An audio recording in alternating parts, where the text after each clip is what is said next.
S4 media ముందుగా headlines. ముఖ్యమంత్రిగా బాధ్యతలు స్వీకరించిన చంద్రబాబు మెగా డిఎస్సిపై తొలి సంతకం. ముఖ్యమంత్రి చంద్రబాబుకు అమరావతిలో ఘన స్వాగతం. అడుగడుగునా పూల వర్షం కురిపించిన అమరావతి రైతులు. తిరుమల నుంచి ప్రక్షాళన, అవినీతికి పాల్పడితే ఇంటికే చంద్రబాబు హెచ్చరిక. అక్రమ కేసులకు భయపడేది లేదు. ఎమ్మెల్సీల భేటీలో మాజీ ముఖ్యమంత్రి జగన్ స్పష్టీకరణ. ఇక డీటెయిల్స్ లోకి వస్తే, తిరుమల పవిత్రతను కాపాడటమే తన ముందున్న లక్ష్యమని రాస్తూ ముఖ్యమంత్రి నారా చంద్రబాబు నాయుడు అన్నారు. ముఖ్యమంత్రిగా ప్రమాణ స్వీకారం చేసిన అనంతరం తిరుమల వెళ్లిన చంద్రబాబు గురువారం ఉదయం స్వామివారిని దర్శించుకున్నారు. అనంతరం ఆయన మీడియాతో మాట్లాడుతూ, తిరుమల అనేది ఒక పవిత్ర పుణ్యక్షేత్రమని, రాజకీయాలకు ఇక్కడ తావులేదని అన్నారు. కేవలం గోవిందనామం తప్ప మరేతర విషయాలు తిరుమలపై వినపడకూడదని ఆయన కరాఖండిగా చెప్పారు.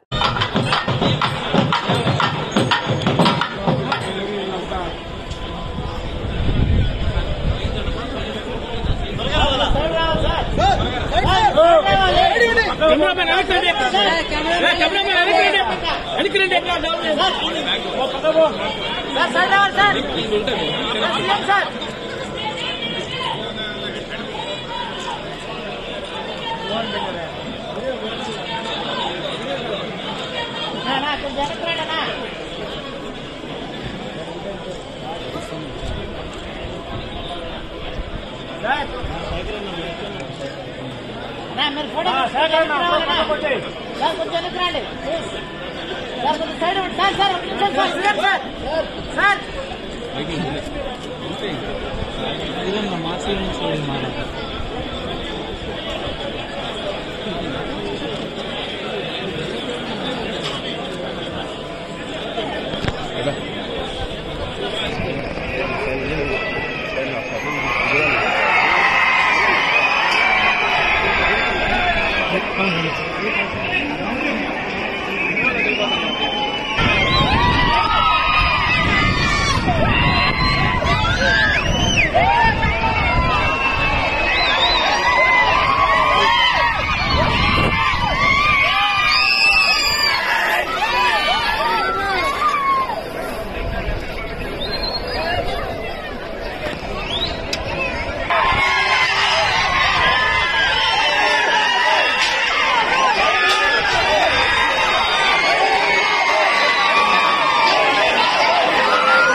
ప్రారంభం కావాలి ప్రక్షాళన. ప్రసాదాలు క్లీనింగ్ లేకపోతే పరిశుభ్రత అన్నిటికీ తిరోధకాలు చేశారు. తిరుమల ఒక పవిత్రమైన దివ్యక్షేత్రం. ఈ పవిత్రమైన దివ్యక్షేత్రాన్ని అపవిత్రం చేయడం భావ్యం కాదు. తెల్లవారుజామున 3 గంటలకు సుప్రభాత దర్శనానికి వస్తే వైకుంఠం అంటే మనకు తెలియదు, పుస్తకాలను చదువుతాం. వైకుంఠానికి పోవాలని కోరుకుంటాం చనిపోయిన తర్వాత. ఆ సమయంలో ఇక్కడికి వచ్చి వెంకటేశ్వర స్వామి దర్శనం చేసుకుంటే వైకుంఠంలో ఉన్న అనుభూతి కలుగుతుంది. నేను ఎన్నోసార్లు ఫీల్ అయ్యాను, ఇప్పుడు కూడా ఫీల్ అవుతున్నా. అందుకే నేను ఇక్కడికి వచ్చినప్పుడు అన్ని విషయాలు మర్చిపోయి ఒక పవిత్రమైన భావంతో పోవాలి. ఒకే స్లోగన్ ఉండాలి. ఏడుకొండలవాడ వెంకటరమణ గోవింద గోవింద తప్ప, ఓం నమో వెంకటేశాయ తప్ప వేరే స్లోగనే ఉండకూడదు, వేరే వ్యక్తి జ్ఞాపకం రాకూడదు. ఆ పేరుతోనే మొత్తం ప్రక్షాళన చేస్తాం. మళ్ళీ భారతదేశం కాకుండా ప్రపంచం మొత్తం అభినందించే విధంగా ఈ టీజీని తీర్చిదిద్దామని తెలియజేసుకుంటూ, కేంద్ర బొగ్గు గనుల శాఖ మంత్రిగా జి కిషన్ రెడ్డి ఈ రోజు బాధ్యతలు స్వీకరించారు. ఢిల్లీలోని శాస్త్రి భవన్ లో ప్రత్యేక పూజల అనంతరం ఆయన బాధ్యతలు స్వీకరించారు. కిషన్ రెడ్డి కుటుంబ సభ్యులతో పాటు మంత్రి ప్రహ్లాద్ జోషి బాధ్యతల స్వీకరణ కార్యక్రమంలో పాల్గొన్నారు.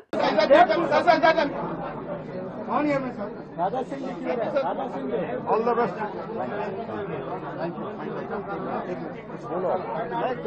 बोलना क्या आप बोलना है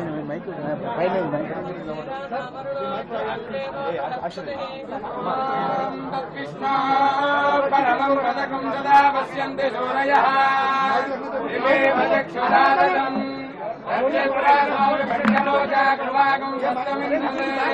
कृष्णार्पणं परमं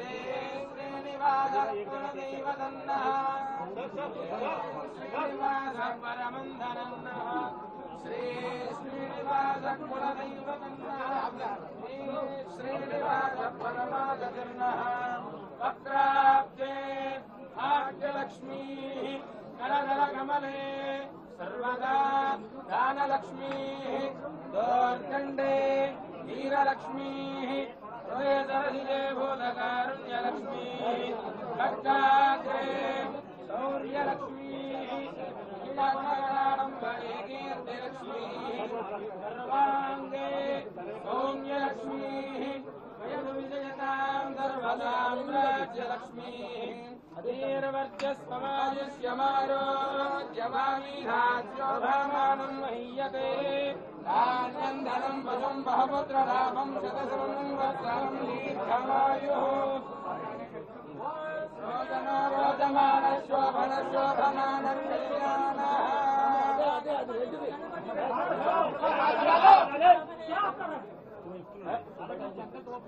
ओम मानोहिगुं सेज्जातवेदो कामस्वं पुरुषं जगते अवविदेनागहि श्रियामावरिमादया ओम ध्रुवन्ते राजा वरुणो ध्रुवं देवो बृहस्पतिः ध्रुवन्ते इन्द्रस्याग्निश्चराष्ट्रं धारयता शशीलारिमहेव दैवतन्नः एव दैवतन्नः फणिशैलाधिप एव दैवतन्नः भगवान् वेङ्कट एव दैवतन्नः श्रीश्रीनिवास परदैवतन्नः श्रीश्रीनिवास परमन्धतन्नः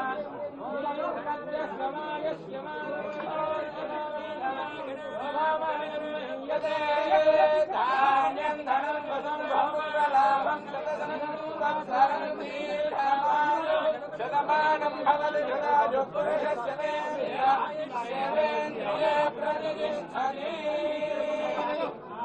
ఎంపీ హోదాలో తొలిసారిగా కేశినేని శివనాథ్ ఇంద్రకీలాద్రి పైన కనకదుర్గ అమ్మవారిని, శ్రీ విఘ్నేశ్వర స్వామి దేవస్థానంలో వినాయక స్వామిని కుటుంబ సమేతంగా గురువారం ఉదయం దర్శించుకున్నారు. ఈ రెండు ఆలయాల్లో ప్రత్యేక పూజలు అనంతరమే ఎంపీ అభ్యర్థిగా కేశినేని శివనాథ్ నామినేషన్ దాఖలు చేయడం జరిగింది. ఎంపీగా కేశినేని శివనాథ్ భారీ మెజార్టీతో గెలవడంతో ఈ రెండు ఆలయాలను దర్శించి మొక్కులు చెల్లించడం జరిగింది. కేశినేని శివనాథ్ కు కనకదుర్గమ్మ ఆలయ ఈవో కెఎస్ రామారావు స్వాగతం పలికి అమ్మవారి దర్శన ఏర్పాట్లు చేయగా ఆలయ ప్రధాన అర్చకులు వేదం మంత్రోచ్చరణతో ఆహ్వానం పలికారు. దర్శనానంతరం వేద పండితులు వారిని ఆశీర్వదించి తీర్థ ప్రసాదాలు అందజేయగా ఆలయ ఈవో కెఎస్ రామారావు అమ్మవారి చిత్రపటాన్ని కేశినేని శివనాథ్ కు అందజేశారు.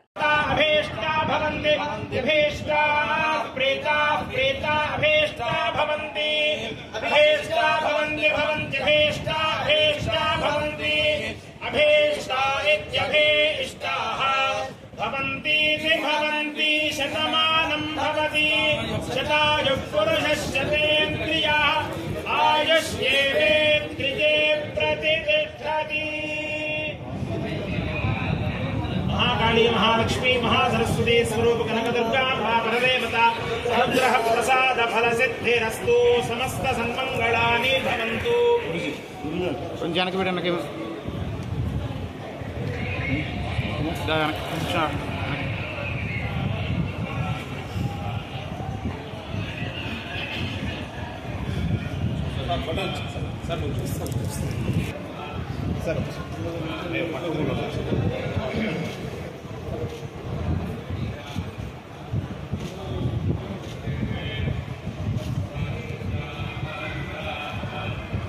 వైసీపీలో అప్పటి మంత్రులు ఎమ్మెల్యేలు బూతులు తిడితే జగన్ విజయసాయిరెడ్డికి కనిపించలేదా అని టీడీపీ నేత బుద్ధ వెంకన్న ప్రశ్నించారు. కొడాలి నాని, వంశీ అనే పిల్లలు తాటాకు చప్పుళ్లకు మీరు మురిసిపోయారు కదా, మరి ఇప్పుడు ఎందుకు రాష్ట్రం తగలబడిపోతున్నట్లు మాట్లాడుతున్నారని ఆయన ఎద్దేవా చేశారు. విజయవాడలో ఆయన మీడియాతో మాట్లాడుతూ దాడులు చేయవద్దని మా నాయకులు ముందే చెప్పారు అని, ఎక్కడో ఏదో ఒక ఘటన జరిగితే విజయసాయిరెడ్డి రాద్ధాంతం చేస్తున్నారు అని ధ్వజమెత్తారు. వల్లభనేని వంశీ వాడొక లుచ్చ, తెలుగుదేశం పార్టీలో 2 సార్లు గెలిచి మీరు ఎక్కడ చంపేస్తారో అని భయపడి, వాళ్ళ ఆస్తులు ఎక్కడ కాజేస్తారో అని భయపడి పారిపోయి మీ చెంతం చేరి మీ మెప్పు కోసం చంద్రబాబు నాయుడు గారి కుటుంబం మీద అవాకులు చవాకులు తేలితే అరే ఇది తప్పు అని ఖండించారా? అసలు విజయసాయిరెడ్డి నీకే అర్హత ఉంది లేఖ రాయడానికి? నీ ఇంట్లో నీ పక్కన కొడాలి నాని అనే ఒక పిల్లి, వల్లభనేని వంశీ అనే ఇంకో పిల్లి, ఈ 2 పిల్లిలు అటు ఇటు కూర్చొని లోకేష్ బాబు గారు ఏదైతే విద్యార్థులతో జూమ్ మీటింగ్ నిర్వహిస్తే ఆ జూమ్ మీటింగ్లో నీ సారథ్యంలో ఈ కొడాలి నాని వల్లభనేని వంశీ జూమ్ మీటింగ్లోకి వస్తే ఖండించలేదే? ఇవాళేమో రాజ్యాంగాలు ఎక్కడున్నాయి, లా అండ్ ఆర్డర్ ఎక్కడ ఉంది అని మాట్లాడుతున్నాడు ఈ కొడాలి నాని.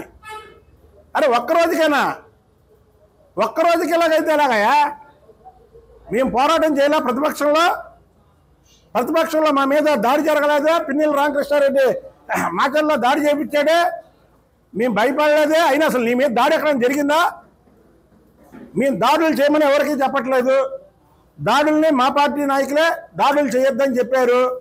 ఈ రాష్ట్రంలో ఏదో అయిపోతుందని కేంద్రానికి చూపించడం కోసం ఈ ముసలి నక్క విజయసాయిరెడ్డి పక్కన ఒక 2-3 ఎంపీలు చోటా మోటా ఎంపీలు వేసుకొని రాష్ట్రంలో ఏదో జరిగిపోతుందని రాష్ట్రానికి చూపించడం కోసం ఒక ప్రెస్ మీట్ పెట్టాడు నిన్న. చెప్పండి, ఫలానా నాయకుడి మీద దాడి జరిగిందని ఏదో ఆవేశంలో అవాళ ఉత్సవంలో చిన్న ఏదో సంఘటనలు జరిగినాయి, దాన్ని అంతటితో కట్ అయిపోయింది. మరి లోకేష్ బాబు గారి మీద జూమ్ మీటింగ్లో ఈ పిల్లి వల్లభనేని వంశీ వచ్చి మాట్లాడితే నీ ఇంట్లో నువ్వు మాట్లాడిస్తే రావచ్చా? ఇప్పుడు లోకేష్ బాబు గారు ఇప్పుడు మాట్లాడతాడు జూమ్ మీటింగ్లో, నువ్వు నీ పిల్లి కొడాలి నాని ఇంకో పిల్లి వల్లభనేని వంశీని అటు ఇటు పెట్టుకొని ఇప్పుడు రండి మాట్లాడండి. అంటే ప్రభుత్వం ఉంటే ఒకలాగా, ప్రభుత్వం లేకపోతే ఇంకొకలాగా. మీరే ధైర్యవంతులే. ప్రభుత్వం ఉన్నా లేకపోయినా పోరాటం చేయాలా? మేము పోరాటం చేయాలా? 5 ఏళ్ళే పిల్లలా మాట్లాడతారు. అసలు మీ మీద ఏ సంఘటనలు జరగకుండా పిల్లలా మాట్లాడతారు. చంద్రబాబు నాయుడు గారికి అవి అన్నీ రుద్దుతారు.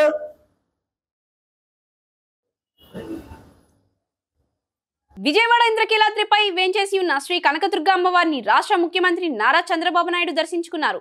ఉదయం తిరుమల వెంకటేశ్వర స్వామిని దర్శించుకున్న ముఖ్యమంత్రి మధ్యాహ్నం విజయవాడ కనకదుర్గ అమ్మవారిని కూడా దర్శించుకున్నారు. ఈ సందర్భంగా ఆయనకు విజయవాడ ఎంపీ కేశినేని చిన్ని, మంత్రి కొల్లు రవీంద్ర, ఇతర టీడీపీ నాయకులు, అధికారులు, దేవస్థానం అధికారులు స్వాగతం పలికారు. పూర్ణ కుంభంతో ఆయనకు స్వాగతం పలికిన వేద పండితులు అమ్మవారి దర్శనానంతరం వేదాశీర్వచనం చేశారు. అనంతరం స్వామివారి ప్రసాదాలు, స్వామివారి ఛత్రపతి అందజేశారు.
ప్రస్తుతం రాష్ట్రంలో ఎన్డీఏ కూటమి హనీమూన్ నడుస్తుందని మాజీ ముఖ్యమంత్రి జగన్మోహన్ రెడ్డి అన్నారు.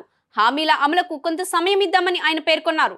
తాడేపల్లిలో వైసీపీ ఎమ్మెల్సీలతో పాటు మాజీ సీఎం జగన్ భేటీ అయ్యారు. హామీల అమలుకు కొద్ది రోజుల సమయం ఇద్దామని, ఎన్ని అక్రమ కేసులు పెట్టినా భయపడొద్దు, ప్రలోభాలకు లొంగకుండా సమస్యలపై పోరాడాలి అని పిలుపునిచ్చారు. త్వరలోనే రాష్ట్రంలో పర్యటిస్తానని, ఎన్నికల ఫలితాలు శకుని పాచికలా ఉన్నాయని, ఈవీఎంల గోల్పాల్పై చర్చ జరగాలన్నారు. శిశుపాలుడి వంటి చంద్రబాబు తప్పులను ఎప్పటికప్పుడు లెక్కించాలి అని ఆయన సూచించారు.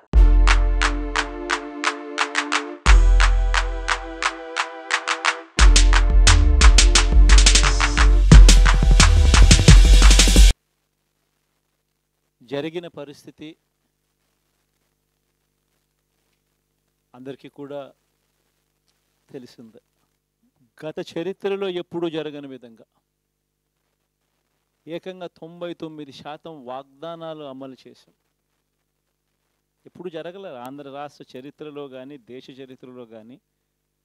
ఈ మాదిరిగా మేనిఫెస్టో అన్నది ఒక పవిత్ర గ్రంథంగా భావించి, అదొక బైబిల్ గాను, అదొక ఖురాన్ గాను, అదొక భగవద్గీత గాను భావిస్తూ టిక్కు పెట్టమని చెప్పి ప్రతి ఇంటికి పంపించి, టిక్కు పెట్టమని చెప్పి ప్రతి అడుగుతూ, ఆ ప్రతి అక్క చెల్లెమ్మల ఆశీస్సులు తీసుకుంటూ, ఆ ఇంట్లో ఉన్న అవ్వాతాతల దీవెనలు తీసుకుంటూ, ఈరోజు కూడా ఈ మాదిరిగా బటన్లు నొక్కడం,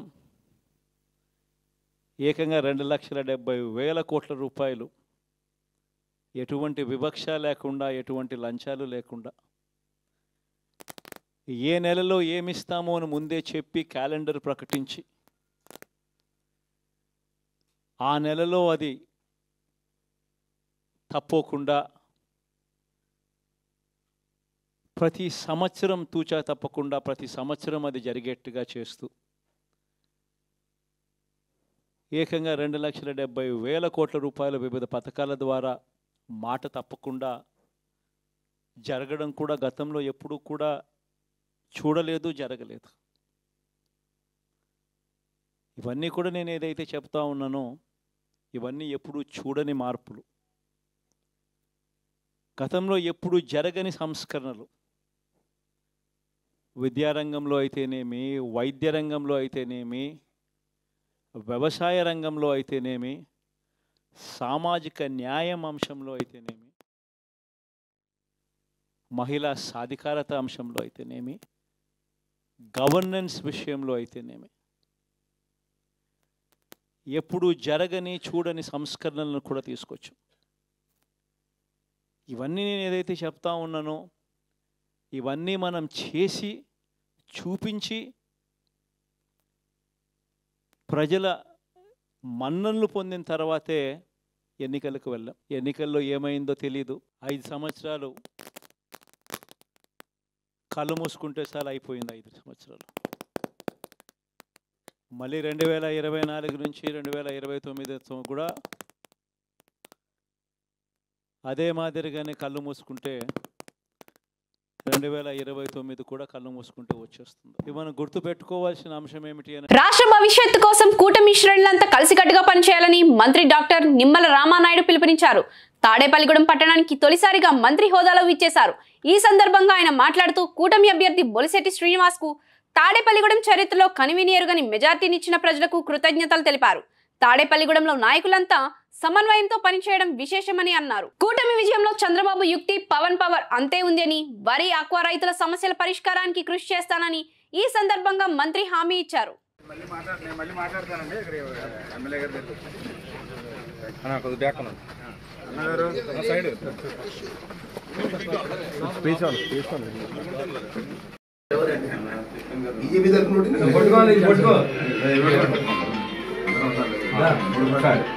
నేను అనుకోకుండా హాస్పిటల్లో వచ్చానండి. ఖాళీగా ఉన్నాను. మీరు వచ్చినా తెలియదు నాకు.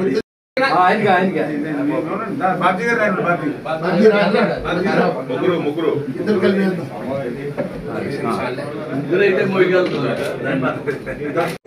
ప్రమాణ స్వీకారంలో మంత్రిగా ప్రమాణ స్వీకారం చేసిన తర్వాత మరి నా సొంత పశ్చిమ గోదావరి జిల్లా ఇచ్చేసినటువంటి సందర్భంలో ఏదైతే ప్రతి నియోజకవర్గంలోనూ అక్కడ ఉన్నటువంటి శాసనసభ్యుల్ని అదేవిధంగా పార్టీ నాయకుల్ని మర్యాదపూర్వకంగా కలవాలనే ఉద్దేశంతో మరి ఈరోజు తాడేపల్లిగూడెం ఇచ్చేసినప్పుడు మరి మంచి పెద్ద ఎత్తున మీరందరూ కూడా స్వాగతం పలికినందుకు అందరికీ కూడా పేరు పేరున కూడా ధన్యవాదాలు మీ అందరికీ కూడా తెలియజేసుకుంటూ మరి ఏదైతే ఈ బొలిశెట్టి శ్రీనివాస్ గారు ఆయన కూడా మరి మంచి విజయం ఆ తాడేపల్లిగూడెం నియోజకవర్గ చరిత్రలో ఎప్పుడూ చూడనటువంటి మంచి మెజారిటీ అందించి గెలిపించినందుకు తాడేపల్లిగూడెం ప్రజలందరికీ కూడా ధన్యవాదాలు తెలియజేసుకుంటూ శ్రీనివాస్ గారికి మనస్ఫూర్తిగా ఆయనకి అభినందనలు ఈ సందర్భంగా తెలియజేసుకుంటూ ఉన్నా.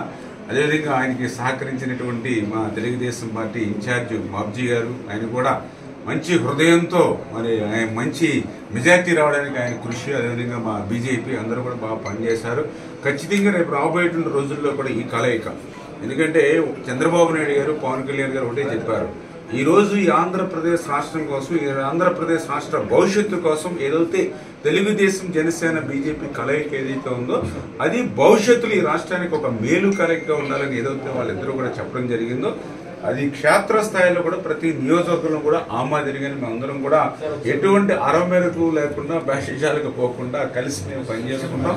అందులో కూడా ప్రత్యేకించి తాడేపల్లిగూడెంలో ఒక మంచి సంస్కృతి, ఎందుకంటే మొదటి నుంచి కూడా బాబ్జీ గారు కానీ శ్రీనివాస్ గారు కానీ మొదట్లో కూడా చెప్పారు, జనసేన తరఫున వస్తే ఆయన పోటీ చేస్తాడు, తెలుగుదేశం తరఫున వస్తే బాబ్జీ గారిని, అంటే ఆ రకంగా ఎప్పుడు కూడా మంచి అండర్స్టాండింగ్ హృదయంతో ఇక్కడ తాడేపల్లిగూడెంలో ఉండడం జరిగింది. అదేవిధంగా ఏదైతే మన ఎమ్మెల్యే గారు కూడా నాకు కూడా మొదటి నుంచి మున్సిపల్ చైర్మన్ గా కానీ అతని నుంచి కూడా మంచి పరిచయం, ఒక మంచి వ్యక్తి. అటువంటి ఆయన ఎమ్మెల్యే గెలవడం కూడా చాలా సంతోషం. అందులో కూడా పర్టికులర్ గా ఈరోజు బొలిశెట్టి శ్రీనివాస్ గారు అనే కాదు, ఈవేళ మా అందరి విజయాల్లోనూ కూడా ఈరోజు 175కి 164 సీట్లు ఈరోజు ఆంధ్రప్రదేశ్ రాష్ట్ర చరిత్రలో మనం గెలగలిగామంటే, ఆ ఫిగర్ని చేరగలిగామంటే అందులో చంద్రబాబు నాయుడు గారి యొక్క కష్టం, శ్రమ, యుక్తి ఎంత ఉందో పవన్ కళ్యాణ్ గారి యొక్క పవర్ కూడా అంతే ఉన్న విషయం మనందరికీ తెలుసు. ఆ రకంగా మరి పవన్ కళ్యాణ్ గారు అదేవిధంగా నరేంద్ర మోడీ గారు వీళ్ళు ఇచ్చినటువంటి సహకారాన్ని మేము కూడా ఎప్పుడు కూడా మర్చిపోకుండా రేపు భవిష్యత్తులో అందరం కూడా కలిసి మేము పనిచేస్తాం. మన మంత్రివర్యులు నిమ్మల రామానాయుడు గారు మన గృహానికి విచ్చేయడం, మన తాడేపల్లిగూడెం రావడం చాలా సంతోషం. ఈ కార్యక్రమానికి విచ్చేసినటువంటి మిత్రులు అంగ రామ్మోహన్ రావు గారు, అదేవిధంగా తెలుగుదేశం పార్టీ శ్రేణులు, జన సైనికులు, తాతాజీ గారు, మా సోదరుడు బాబ్జీ అంతా కలిసి ఈ ఘన విజయాన్ని మీరు ఇచ్చినందుకు మరింత బాధ్యతగా మా మంత్రి గారు చెప్పారు. ఇప్పుడు మా నాయకులు కూడా అదే చెప్తూ ఉన్నారు. ఈరోజు మనం అధికారం వచ్చిందని వైసీపీ నాయకులే విర్రవీగిపోతే అలాంటి రిజల్టే మనకి పునరావృతం అవుతున్న విషయాన్ని ప్రజలు మనకి తెలియజేశారు. కాబట్టి ఒళ్ళు దగ్గర పెట్టుకుని ప్రజాక్షేమ జయంగా అధికారులతో పనిచేసి మేము కూడా వాళ్ళతో పాటుగా మీ వద్దకు వచ్చి పనిచేసే విధంగా తెలుగుదేశం, జనసేన, బీజేపీ నాయకులందరూ కూడా ఉంటారని చెప్పి ఏదైతే మా నాయకులు ఏదైతే ఇద్దరు చెప్పింది తూచా తప్పకుండా ప్రజా సంక్షేమ జయంగా మన సొంత లాభం అనేది ఆలోచించకుండా ప్రజలకు మంచి జరగాలనే దాని గురించి 100 మెట్లు దిగి అయినా సరే పరిపాలన చేసే విధంగా మా మంత్రి గారి సహకారంతో, అలాగే దుర్గేష్ గారు కూడా జిల్లా నుంచి మంత్రి అవ్వడం, 2 మంత్రులు ఉన్నారు, అదేవిధంగా వీళ్ళందరి సహకారంతో మరి ఈ రోజు ముందుగా ఈ మంత్రిమండలి అందరూ కూడా తాడేపూడి కాన్స్టిట్యూన్సీ తరఫున శుభాకాంక్షలు తెలియజేస్తా ఉన్నా. ఎందుకంటే చంద్రబాబు నాయుడు గారు మన ముఖ్యమంత్రి అవ్వాలనుకున్న అయ్యారు, పవన్ కళ్యాణ్ గారు మంత్రి అయ్యారు. ఖచ్చితంగా రామానాయుడు గారికి ముందు నుంచి నేను ముందే చెప్పాను, సార్ మీరు మంత్రి అవుతున్నారు, మీ వెనకాల మమ్మల్ని చూసుకోండి అని చెప్పి నిన్నే అడిగాను. మరి భగవంతుడి దయ వల్ల ఆయనకి మంత్రి అయినందుకు ఆ భగవంతుడు మరొకసారి కృతజ్ఞత తెలియజేసుకుంటూ మేము మీ ముందుకు వచ్చి నిలబడి ఓట్లేసి మరి ప్రజాక్షేత్రంలో గెలిపించినందుకు మీకు ఎప్పుడు జీవితాంతకాలం రుణపడి ఉంటాను. కూటమి తరపున ఇవాళ ఒక పార్టీ అనే పదం మర్చిపోదాం మనం. కూటమి మంది అంతే. కూటమిలో అందరికీ సమన్యాయం జరిగే విధంగా, అందరినీ కలుపుకునే విధంగా మేమంతా కూడా చూస్తామని చెప్పి తెలియజేసుకుంటూ మరి ఈ రోజు వచ్చిన మరి ఒకసారి మళ్ళీ మన మినిస్టర్ గారిని హోదాలో మళ్ళీ మనం తీసుకొచ్చి మనం గౌరవించుకుందాం.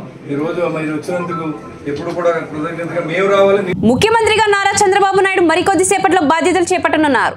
ఉమ్మడి రాష్ట్రంలో 2 సార్లు ముఖ్యమంత్రిగా పనిచేసిన చంద్రబాబు నాయుడు రాష్ట్ర విభజన తర్వాత 2వ సారి ముఖ్యమంత్రిగా ఆయన బాధ్యతలు తీసుకోబోతున్నారు. బుధవారం అంగరంగ వైభవంగా ప్రమాణ స్వీకారోత్సవం జరిగింది. దేశ ప్రధాని నరేంద్ర మోదీతో పాటు అనేక మంది ప్రముఖులు ఈ కార్యక్రమానికి హాజరయ్యారు. ముఖ్యమంత్రిగా పదవి బాధ్యతలు చేపట్టనున్న చంద్రబాబుకు అడుగడుగున ప్రజలు నీరాజనాలు పలుకుతున్నారు. అమరావతి ప్రాంతం కోలాహలంగా మారింది.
పదవి బాధ్యతలు స్వీకరించారు. సచివాలయం మొదటి బ్లాక్లోని సీఎం ఛాంబర్లో ప్రత్యేక పూజలు చేసి బాధ్యతలు చేపట్టారు. ఎన్నికల్లో ఇచ్చిన హామీ మేరకు మెగా డిఎస్సీపై తొలి సంతకం, ల్యాండ్ టైటిలింగ్ చట్టం రద్దుపై 2వ సంతకం, పింఛను 4000 రూపాయలకు పెంపుపై 3వ సంతకం, అన్నా క్యాంటీన్ల పునరుద్ధరణపై 4వ సంతకం, నైపుణ్య గణనపై 5వ సంతకం చేశారు.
యూనియన్లకు అతీతంగా ప్రెస్ క్లబ్లు ఇతర యూనియన్ సభ్యుల సహకారంతో జర్నలిస్టుల సంక్షేమానికి కృషి చేస్తామని తాడేపల్లిగూడెం ప్రెస్ క్లబ్ అధ్యక్షుడు రంగ సురేష్ అన్నారు.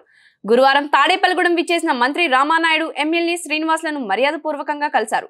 ఈ సందర్భంగా వారికి జర్నలిస్ట్ సమస్యలను విన్నవించారు. అనంతరం ప్రెస్ క్లబ్ అధ్యక్షుడు రంగ సురేష్ మాట్లాడుతూ జర్నలిస్టులకు సొంత ఇంటి స్థలం, ఇంటి నిర్మాణం, ప్రెస్ క్లబ్ భవన నిర్మాణం, పిల్లల స్కూల్ ఫీజులో 50% రాయితీ వంటి సమస్యలు పరిష్కారానికి కృషి చేయాలని రంగ సురేష్ కోరారు. పశ్చిమ గోదావరి జిల్లా Tadepalligudem journalist welfare association press club ఆధ్వర్యంలో ఈరోజు తాడేపల్లిగూడెం నియోజకవర్గ శాసనసభ్యులు బొలిశెట్టి శ్రీనివాస్ గారికి ఏదైతే మా అసోసియేషన్ తరపు నుంచి ప్రధాన డిమాండ్లుగా ఉన్నటువంటి జర్నలిస్ట్ ఎప్పటి నుంచో సమస్యలు ఉన్న సమస్యలన్నీ కూడా విన్నవించడం జరిగింది. ఈ ప్రధాన డిమాండ్లుగా ఉన్నటువంటి ఏదైతే సొంత ఇంటి స్థలం, అదేవిధంగా ఆ సొంత ఇంటి స్థలంలో నిర్మాణం, అది ప్రధాన డిమాండ్. అదేవిధంగా ప్రెస్ క్లబ్ భవన నిర్మాణం స్థలం ఉంది, ఆ స్థలంలో కూడా భవన నిర్మాణం కార్యక్రమం గురించి, అదేవిధంగా ఏదైతే జర్నలిస్టు పిల్లలు ఇప్పుడు విద్యా సంవత్సరం ప్రారంభమైన నేపథ్యంలో 50% ఏదైతే ప్రైవేటు స్కూల్లో రాయితీ గురించి కూడా ఈ మూడు ప్రధానంగా తాడేపల్లిగూడెం శాసనసభ్యులు బొలిశెట్టి శ్రీనివాస్ గారికి విన్నవించడం జరిగింది. ఈ నేపథ్యంలో ఆయన మాకు సంబంధించినటువంటి విన్నపాలని కూడా ఆయన సానుకూలంగా విని ఆయన సానుకూలంగా స్పందించడం జరిగింది. ఈ నేపథ్యంలోనే ఏదైతే 3 సంబంధించిన ప్రధాన డిమాండ్లో స్థలాల ఏర్పాటు అనేది కూడా ప్రత్యేక శ్రద్ధ కనబరుస్తాను. అదేవిధంగా 50% రాయితీ అనేది కూడా వెంటనే ఈ చర్యలు తీసుకుంటామని చెప్పి కూడా కలెక్టర్ గారికి నివేదించి ఈ 2 ప్రధానంగా చేస్తాము. అదేవిధంగా మిగిలిన 3వది ప్రెస్ క్లబ్ భవనం కూడా ఈ 2 పనుల కార్యక్రమాలు తదనంతరం కూడా 3వ కార్యక్రమంగా కూడా ప్రెస్ క్లబ్ భవన నిర్మాణం విషయంలో కూడా పూర్తి సహాయ సహకారాలు తన నుంచి అందజేస్తానని కూడా తెలియజేశారు. అదేవిధంగా ఈరోజు ఏదైతే మన మంత్రి వర్యులుగా ఉన్నట్టు ఈరోజు ప్రమాణ స్వీకారం చేయబోతున్నటువంటి నిమ్మల రామానాయుడు గారిని కూడా ఈరోజు ప్రెస్ క్లబ్ అసోసియేషన్ తరఫున మేము కలవడం జరిగింది. ఈ నేపథ్యంలో వారు కూడా స్వయంగా ఆయన మనం అడగటం కంటే కూడా ముందుగానే ప్రెస్ క్లబ్కి సంబంధించి మేము ప్రత్యేకంగా మీకు చేయడానికి మేము సానుకూలంగా ఉన్నాను కూడా ఆయన చెప్పడం జరిగింది. ఈ నేపథ్యంలో అందరి ఆశీస్సులు మనకి మెండుగా ఉన్నాయి ప్రెస్ క్లబ్కి. ఏదైతే ప్రధానంగా ఇప్పుడు తాడేపల్లిగూడెంకి సంబంధించి ప్రెస్ క్లబ్ అసోసియేషన్ మాది ఏపీడబ్ల్యూజీ అనుబంధంగా ఉన్న ప్రెస్ క్లబ్ అనుబంధంగా ఉన్నటువంటి తాడేపల్లిగూడెం అసోసియేషన్ చాలా బలంగా ఉంది. అదేవిధంగా మిగిలిన మిత్రులు ఎవరైతే మా తాడేపల్లిగూడెం ప్రెస్ క్లబ్లో ఉన్న మిగిలిన ప్రెస్ క్లబ్కి సంబంధించిన సభ్యులను కూడా కలుపుకుని ఈ స్థలం విషయంలో కానీ ప్రెస్ క్లబ్ భవన నిర్మాణం విషయంలో కానీ మిగిలినటువంటి అన్ని అభివృద్ధి సంక్షేమ విషయంలో కలుపుకుని ముందుకు వెళతాము. ఈ విషయంలో అందరినీ కూడా సమైక్యంగా అందరినీ కలుపుకుని ముందుకు వెళ్ళి ఇది సాధించి తీరతామని చెప్పి ఈ సందర్భంగా తెలియజేసుకుంటూ ఈ విషయాలు విన్నపాలని సానుకూలంగా విని సానుకూలంగా స్పందించినటువంటి ఎమ్మెల్యే బొలిశెట్టి శ్రీనివాస్ గారికి కానీ అదేవిధంగా మంత్రివర్యులు ఈ నిమ్మల రామానాయుడు గారికి కూడా ప్రత్యేక ధన్యవాదాలు తెలియజేసుకుంటూ సెలవు తీసుకుంటాను. వార్తలు ముగించే ముందు హెడ్లైన్స్ మరోసారి. ముఖ్యమంత్రిగా బాధ్యతలు స్వీకరించిన చంద్రబాబు, మెగా డిఎస్సీపై తొలి సంతకం. ముఖ్యమంత్రి చంద్రబాబుకు అమరావతిలో ఘన స్వాగతం. అడుగడుగునా పూల వర్షం కురిపించిన అమరావతి రైతులు. తిరుమల నుంచి ప్రక్షాళన, అవినీతికి పాల్పడితే ఇంటికే చంద్రబాబు హెచ్చరిక. అక్రమ కేసులకు భయపడేది లేదు, ఎమ్మెల్సీల భేటీలో మాజీ ముఖ్యమంత్రి జగన్ స్పష్టీకరణ. ఈ వార్తలు ఇంతటితో సమాప్తం. నమస్కారం. తిరిగి రేపటి బులెటిన్లో మళ్ళీ కలుద్దాం.